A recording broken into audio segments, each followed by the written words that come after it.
ବନ୍ଧୁ ଆଜିକାଲି ଆଧାର କାର୍ଡ଼ର ମୋବାଇଲ ନମ୍ବର ରେଜିଷ୍ଟର କରିବା କେତେ ଯେ ଇମ୍ପୋର୍ଟାଣ୍ଟ ସେ କଥା ଆପଣମାନେ ଭଲରେ ଜାଣିଛନ୍ତି।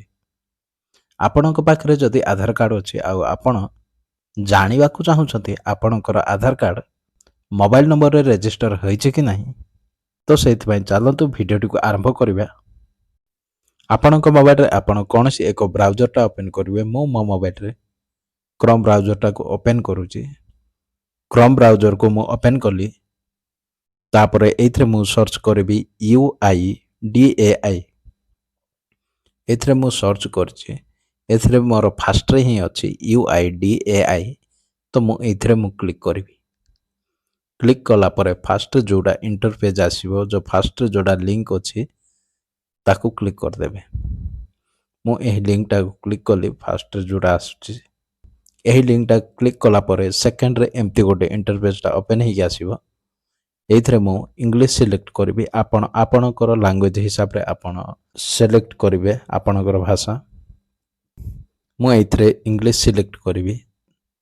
ଇଂଲିଶ ସିଲେକ୍ଟ କଲା ପରେ ଆପଣଙ୍କର ଏମିତି ଗୋଟେ ଇଣ୍ଟରପେଜ୍ଟା ଓପେନ୍ ହେଇକି ଆସିବ। ତ ସେଇଥିରେ ଦେଖିପାରୁଛନ୍ତି ଆଧାର ସର୍ଭିସ୍। ଆଧାର ସର୍ଭିସରେ କ୍ଲିକ୍ କରିଦେବେ। ମୁଁ ଆଧାର ସର୍ଭିସରେ କ୍ଲିକ୍ କରିଦେଉଛି।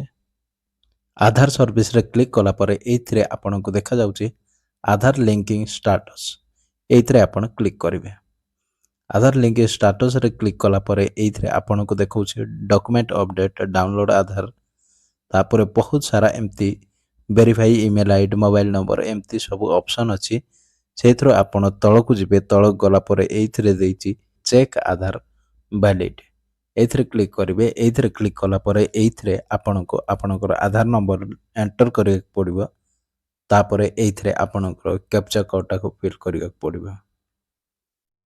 ମୁଁ ଏଇଥିରେ ଆଧାର କାର୍ଡ଼ ନମ୍ବର ଏଣ୍ଟର କରିକି ଦେଖାଉଛି।